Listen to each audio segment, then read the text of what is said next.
আজকে সবজি কাটতে গিয়ে দেখি এই কাঁচা কলাটা পেকে গেছে। আর পেকে যাওয়া কাঁচা কলা কোনো তরকারিতে দিলে খেতে ভালো লাগে না। আর আজকে এই পেকে যাওয়া কাঁচা কলা দিয়ে বানিয়ে ফেললাম কোপ্তা কারি। তো চলো ঝটপট রেসিপিটা তোমাদের সাথে শেয়ার করে নিই। এখানে আমি পেকে যাওয়া কাঁচা কলা আর কয়েকটা আলু প্রেসার কুকারে 4টে সিটি দিয়ে সেদ্ধ করে নেব। এরপর মিক্সিতে কেটে রাখা 2টো টমেটো, সামান্য পরিমাণ আদা, সামান্য পরিমাণ রসুন আর সামান্য পরিমাণ টক দই দিয়ে ভালো করে পেস্ট করে নেব। দেখো পেস্টটা আমি বানিয়ে নিয়েছি। এখানে আমি কেটে নিয়েছি ধনেপাতা, কাঁচা লঙ্কা আর পেঁয়াজ। কলা আর আলুটা দেখো সিদ্ধ করে খোসাটা ছাড়িয়ে নিয়েছি। দিয়ে দিলাম পেঁয়াজ কুচি, লঙ্কা কুচি, ধনেপাতা কুচি, স্বাদ মতো নুন আর স্বাদ মতো চিনি। এবার এটাকে আমি ভালো করে হাতে করে মেখে নেব। এরপর এটাতে কিছুটা পরিমাণ গরম মশলার গুঁড়ো আর 1 চামচ বেসন দিয়ে আর একবার ভালো করে মেখে নেব।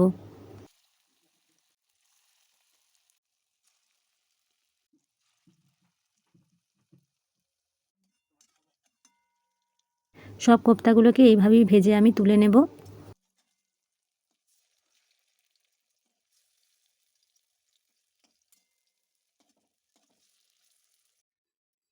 কোপ্তাগুলো ভাজা হয়ে গেছে। এরপর তেলে পেঁয়াজ আর কাঁচা লঙ্কাটা ভালো করে ভেজে তুলে নেব।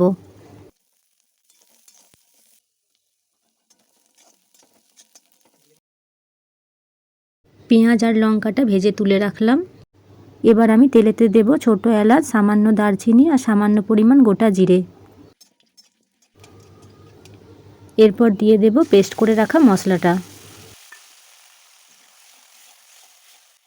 মশলা থেকে যতক্ষণ না তেল ছাড়ছে ততক্ষণ আমি মশলাটাকে কষতে থাকবো।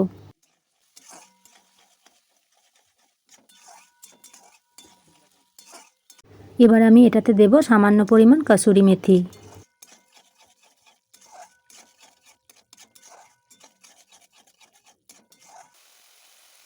দেখো মশলা থেকে তেল ছেড়ে গেছে। এবার আমি দিয়ে দেব এটাতে সামান্য পরিমাণ জল।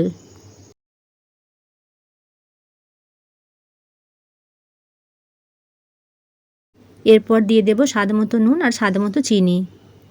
তারপর এটা ফুটে গেলে আমি ভেজে রাখা কোপ্তাগুলো এটাতে দিয়ে দেব।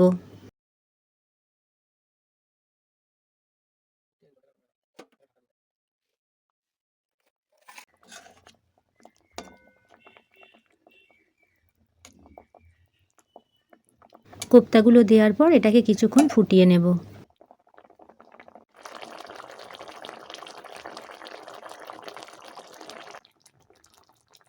এরপর সবশেষে আমি ভেজে রাখা পেঁয়াজ আর লঙ্কাটা দিয়ে এটাকে নামিয়ে নেব।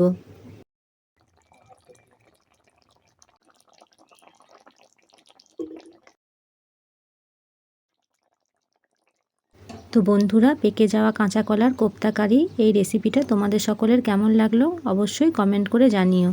আর ভালো লাগলে একটা লাইক আর শেয়ার করে দিও। আজ তাহলে আসি, পরে দেখা হবে আবার একটা অন্য ভিডিও নিয়ে। বন্ধুরা সকলে ভালো থেকো, সুস্থ থেকো।